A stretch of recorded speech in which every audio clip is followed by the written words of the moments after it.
ان سے سوال کیجیے گا، ان سے سوال کیجیے گا، یہ سوال ان سے بنتا ہے، ان سے کیجیے گا، خاموشی اختیار کریں گے۔ میں نے تحفظات کا اظہار کیا ہے، آپ نے پھر بات سنی نہیں ہے اور آپ نے سمجھی نہیں ہے۔ غلط ہے، آپ کی انفارمیشن درست نہیں ہے، آپ پورے بیک گراؤنڈ میں جائیے تو آپ کا سوال بنتا ہی نہیں ہے۔ استحکام بھی عدم استحکام کا شکار ہونے جا رہی ہے۔ وقت بتائے گا کہ اونٹ کس کروٹ بیٹھتا ہے۔ پاکستان تحریک انصاف ایک امپورٹنٹ سٹیک ہولڈر ہے، اس سارے سیاسی عمل کا حصے دار ہے، اسے اعتماد میں بھی لینا چاہیے۔ دو بڑوں میں یہ بات طے تقریباً ہو چکی ہے کہ نگران وزیر اعظم کس کی مرضی کا ہوگا۔ ایک بند کمرے کا فیصلہ مسلط کیا جائے گا، جو وہ فیصلہ فرمائیں گے صادر، اس پر انہیں انگوٹھا لگانا ہے۔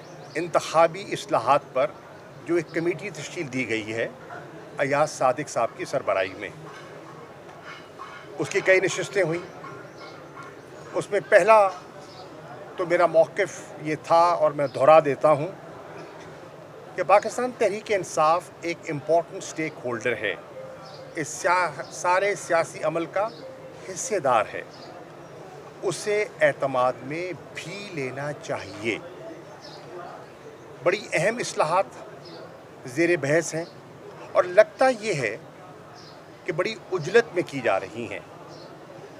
ان اصلاحات کے فار ریچنگ امپلیکیشنز ہو سکتی ہیں، اور جیسے کہ آپ نے دیکھا کہ سرور باری صاحب جو کہ انتخابی عمل میں دلچسپی رکھتے ہیں، فافن کا حصہ رہے ہیں، مانیٹرنگ میں انوالو رہے ہیں، ایک گہری نظر رکھتے ہیں، انہوں نے بھی ایک تبصرہ کیا ہے، اور جو ان کا تبصرہ ہے وہ قابل غور ہے۔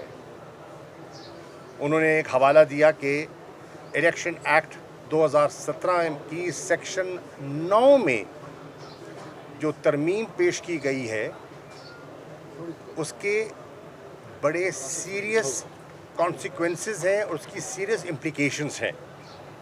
میں سمجھتا ہوں کہ ان کی بات کو اہمیت ملنی چاہیے۔ اس کے ساتھ ساتھ یہ بھی اب کوئی ابہام نہیں رہا کہ نگران وزیر اعظم کس کی مرضی کا ہوگا۔ دو بڑوں میں یہ بات طے تقریباً ہو چکی ہے، کیونکہ سب جانتے ہیں، پوری قوم جانتی ہے کہ جو آئینی طریقہ ہے وہ ہے مشاورت، meaningful consultation between leader of the house and leader of the opposition. اب لیڈر آف دی ہاؤس تو شہباز شریف صاحب ہو گئے، اور لیڈر آف دی اپوزیشن برائے نام ہیں جو راجہ ریاض صاحب ہیں، آپ جانتے ہیں وہ تو خود ان کی ٹکٹ کے طالب ہیں، تو ان کی کیا رائے ہونی ہے؟ در حقیقت انہوں نے جو وہ فیصلہ فرمائیں گے صادر، اس پر انہیں انگوٹھا لگانا ہے۔ تو یہ بھی بڑا واضح ہے کہ کیئر ٹیکر سیٹ اپ کس نوعیت کا جو ہے وہ مرتب کیا جا رہا ہے۔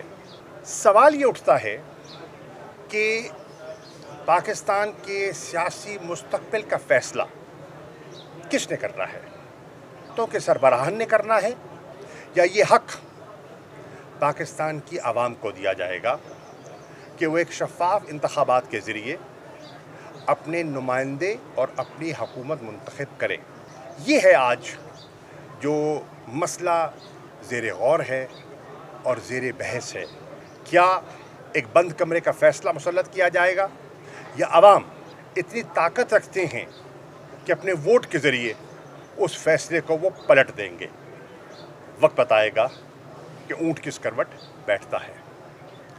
اور آخری بات جو کرنا چاہ رہا ہوں وہ یہ ہے کہ استحکام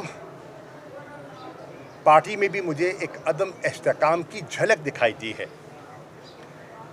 جو جماعت کے صدر ہیں انہوں نے یہ حکم صادر فرمایا کہ جو ان کے مشیر ہیں اون چودھری صاحب اور نعمان لنگڑیال صاحب فی الفور مستعفی ہو جائیں، اور جو پیٹرن ان چیف ہیں انہوں نے حکم دیا ہے کہ وہ اپنا کام جاری رکھیں۔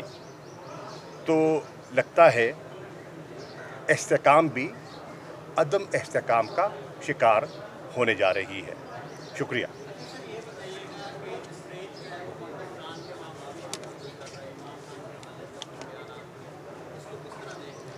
غلط ہے، آپ کی انفارمیشن درست نہیں ہے. آپ پورے بیک گراؤنڈ میں جائیے تو آپ کا سوال بنتا ہی نہیں ہے. نہ وہ ہمارے معاملات میں مداخلت کی کوئی اس کو اجازت دے گا اور نہ قوم نے کبھی دی ہے. ڈسٹارٹڈ پکچر پینٹ کی جا رہی ہے اور ایک من گھڑت پروپیگنڈا اچھالا جا رہا ہے جس پہ کوئی حقیقت نہیں ہے. آپ جو اقوام متحدہ کی ہیومن رائٹس کاؤنسل ہے اس کے اجلاس کی تفصیلات میں جائیں تو آپ کو پتہ چلے گا کہ جو آپ سوال فرما رہے ہیں اس کی کوئی بنیاد نہیں ہے. سر یہ جو ابھی بات کر رہے ہیں یو پی آر ریویو کے حوالے سے انہوں نے بات کی تھی جو اسرائیلی ایمبیسڈر یونیورسل پیریوڈک ریویو اس کے تحت وہ بات کری تھی کہ ہیومن رائٹس وائلیشن پاکستان کے اندر ہو رہی ہے اس کو وہ ریلیٹ کرے تھے پالیٹکس میں. تو آپ کو نہیں لگتا کہ جو موجودہ پالیٹکس ہے اس کے آپ ہی یہاں پہ عرض یہ ہے، دیکھیے وہ ان کا پوائنٹ آف ویو ہو سکتا ہے، ان کا پوائنٹ آف ویو ہے. ہم ان کو وہ کسی نشست میں بیٹھ کے اپنا پوائنٹ آف ویو دیں. پاکستان کے مندوب نے وہاں جب فلسطین کا مسئلہ اجاگر کیا، جب مقبوضہ کشمیر کا مسئلہ اجاگر کیا اور وہاں کی انسانی حقوق کی پامالی کا تذکرہ کیا تو انہوں نے جواباً یہ کہا.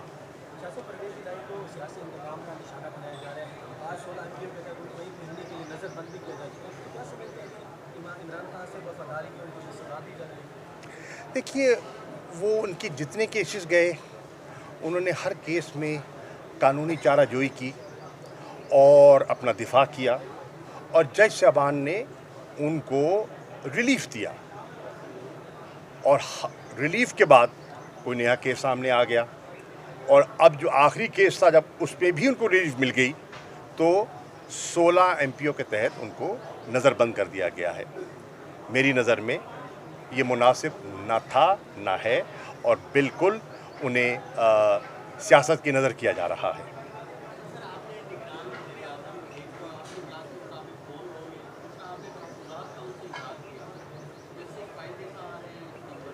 میں نے تحفظات کا اظہار کیا ہے. آپ نے پھر بات سنی نہیں ہے اور آپ نے سمجھی نہیں ہے. پہلی بات تو یہ ہے نگران وزیر اعظم کون ہوگا میرے علم میں نہیں ہو سکتا، کیونکہ جس بند کمرے کی میٹنگ میں آصف علی زرداری اور شہباز شریف نے ملاقات کی میں تو نہیں تھا. جو 1-on-1 ملاقات ہوئی اس میں موجود نہیں تھا. یہ سوال کا جواب وہی دے سکتے ہیں، میں نہیں دے سکتا.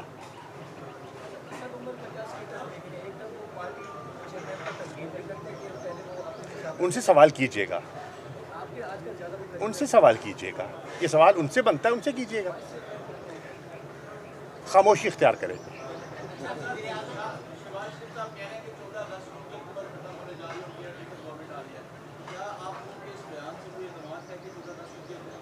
دیکھیے انہوں نے کیا فرمایا ہے جو میں نے سنا ہے جو مجھے سمجھ آئی ہے. انہوں نے کہا کہ ہم اسمبلیوں کی تحلیل کرنے کا ہم نے فیصلہ کر لیا ہے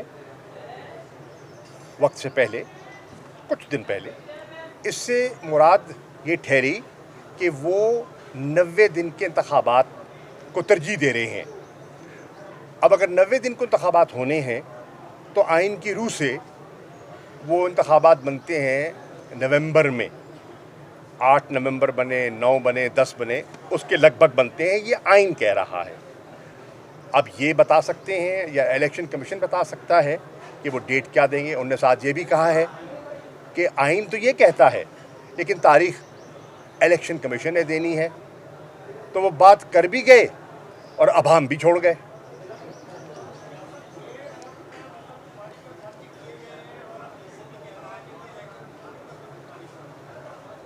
یہ سوال آپ وزیر داخلہ سے کیجئے کیونکہ یہ انہوں نے یہ جواب دیا ہے اور یہی فرمایا ہے تو بہتر جواب وہی دے سکتے ہیں کہ اس کی مضمرات کیا ہیں.